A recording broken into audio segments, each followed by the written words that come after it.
गांव की गलियों में आज चहल पहल थी। ठाकुर रामविलास के छोटे बेटे की शादी हो रही थी।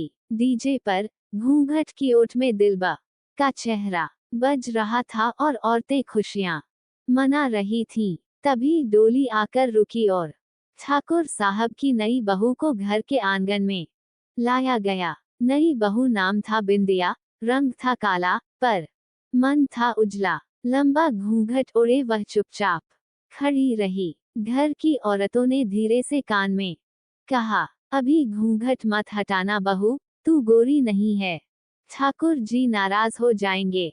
शादी के बाद हर दिन बिंदिया का चेहरा ढका रहता। सुबह से लेकर रात तक वो रसोई में काम करती, पर घर के लोग कभी उसके चेहरे की तारीफ न करते।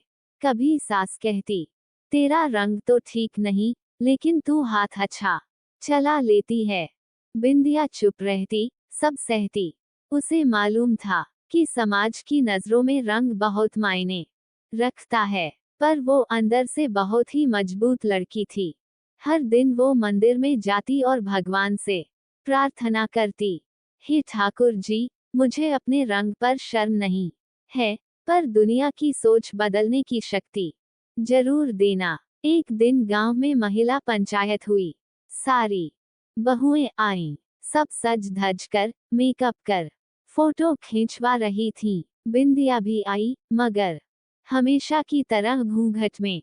पंचायत में सवाल आया, कौन है इस गांव की सबसे मेहनती बहू जो बच्चों को पढ़ाती है, जो अस्पताल में सेवा करती है, जो गरीबों को खाना देती है। लोगों ने एक स्वर में कहा, बिंदिया। अब पंचायत प्रमुख बोले, तो फिर वह अपने घूंघट में क्यों है, उसका असली चेहरा क्यों नहीं देखा हमने।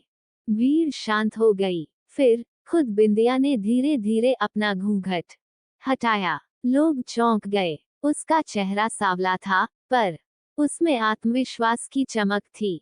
उसकी मुस्कान में दम था, आंखों में सच्चाई, और चेहरे पर मेहनत की रेखाएं। तभी गांव की बुजुर्ग दादी खड़ी हुई और बोली, हमने हमेशा रंग को देखा, गुण को नहीं। ये बहू तो असली सोना है, मेहनती, बहादुर और सच्ची। पूरा गांव तालियां बजाने लगा। उसी दिन गांव के स्कूल में बिंदिया को सम्मानित किया गया।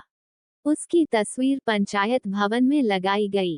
पहली बार किसी सांवली बहू की। अब गांव की औरतें अपनी बेटियों को सिखाने लगी कि सुंदरता दिल से होती है, रंग से नहीं। बिंदिया अब गांव की लड़कियों को पढ़ाती थी और कहती, घूंघट चेहरे को नहीं, सोच को ढांकता है। इसे हटाओ और खुद को अपनाओ। रंग से नहीं, गुणों से इंसान की पहचान होती है। समाज को चाहिए कि वह घूंघट नहीं, आत्मा का प्रकाश देखे।